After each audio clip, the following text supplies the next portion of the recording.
Bonjour à tous et bienvenue dans mes petits papiers, je suis Judith et je vous retrouve aujourd'hui pour ce projet-ci qui est en fait mon cadeau de remerciement pour toutes les personnes qui ont passé une commande auprès de moi en décembre. Je fais toujours un petit cadeau, alors je joins souvent un petit contenant avec des échantillons d'articles qui sont au catalogue et un petit cadeau. Et cette fois-ci c'est ce petit carnet entièrement fait maison. J'en ai trouvé l'idée sur la chaîne YouTube de Crafty Caroline. Vous savez que je vais souvent pêcher des idées. Je l'avais vue il y a très longtemps et j'avais encore jamais mise en œuvre. La voici pour mon cadeau de remerciement à mes clientes pour le mois de décembre. Pour réaliser ce bloc, en fait, j'ai récupéré des chutes de papier. C'est du simple papier copie, du papier à imprimante, en fait, que j'ai coupé au départ à une taille un peu au hasard, sans être sûre de ce que j'allais en faire, à vrai dire. J'en sélectionne une petite pile que je vais bien tasser comme ça pour être certaine d'avoir une ligne bien droite ici. Je fais attention d'être bien droite aussi sur les côtés. Et en fait, pour être certaine que le tout ne bouge pas, j'ajoute un morceau de papier cartonné pour m'assurer que je n'abîme pas le papier et je mets une ancienne pince, une pince de Stampin' Up en fait, mais n'importe quelle pince suffira.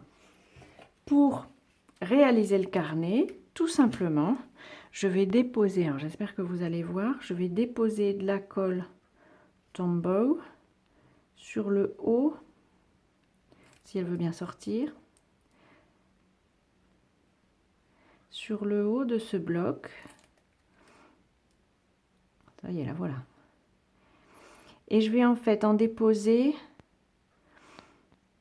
je vais tapisser, on va dire, je vais en déposer une couche égale, le plus égale possible, sur toute la surface du papier. Toute la surface de la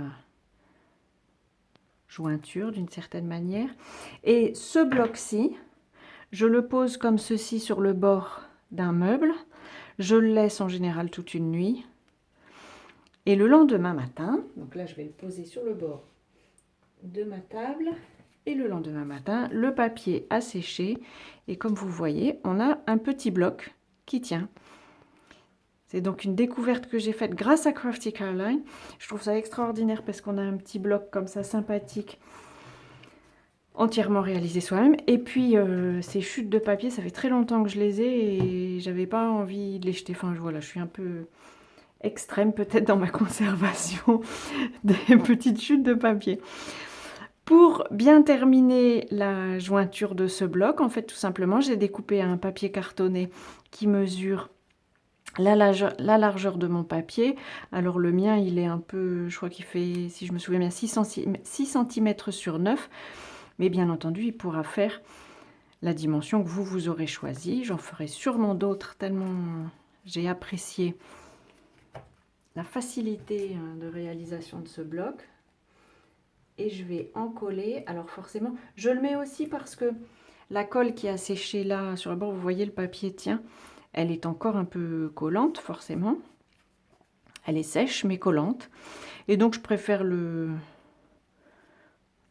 refermer. Mais ça n'empêchera pas, en fait, ça va être un bloc dont on pourra détacher les feuilles une à une si on en a envie. En fait, mon idée, c'est que ce bloc puisse éventuellement servir à mettre des petits papiers dans le catalogue avec les coups de cœur qu'on a et les envies de réalisation qu'on a avec les articles qui s'y trouvent. Pour la suite de la décoration, j'ai pris un papier de série design qui vient des blocs par famille de couleurs. Et là, c'est le bloc de d'Incolors. Je vais le couper à 3 pouces parce que c'est un papier qui mesure 6 pouces et ça va me permettre de faire 2 blocs. C'est une coïncidence, très honnêtement, que j'ai découverte par rapport à la taille des papiers que j'avais réalisés. Et en fait, pour ne pas chercher midi à 14 h, je vais tout simplement placer mon bloc à l'endroit qui me convient sur le papier de série design et je le plie comme ça à la main en faisant bien attention d'être bien droite, forcément.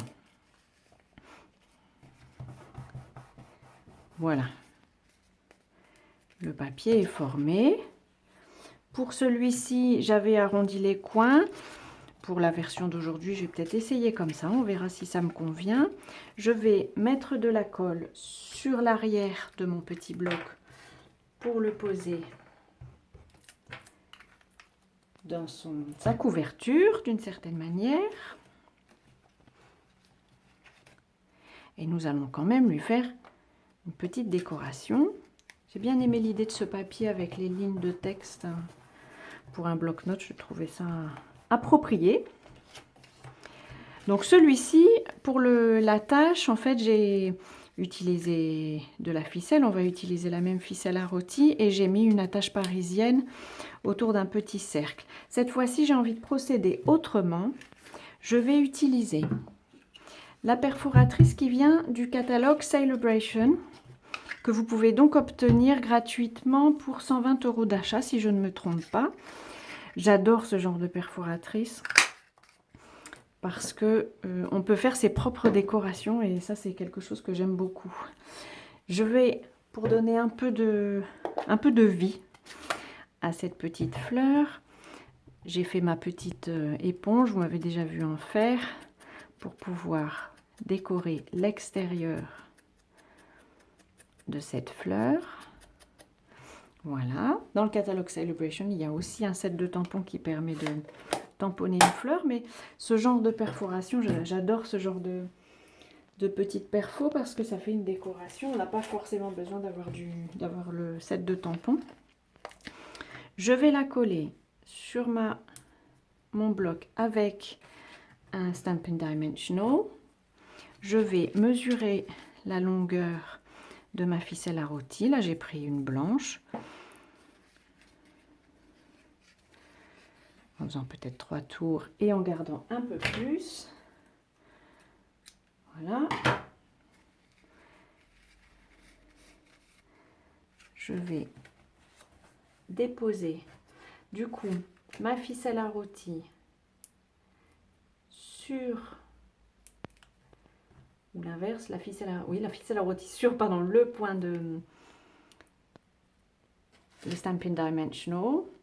Je le mets sur la couverture et voilà, c'est lui qui va me servir de système de fermeture.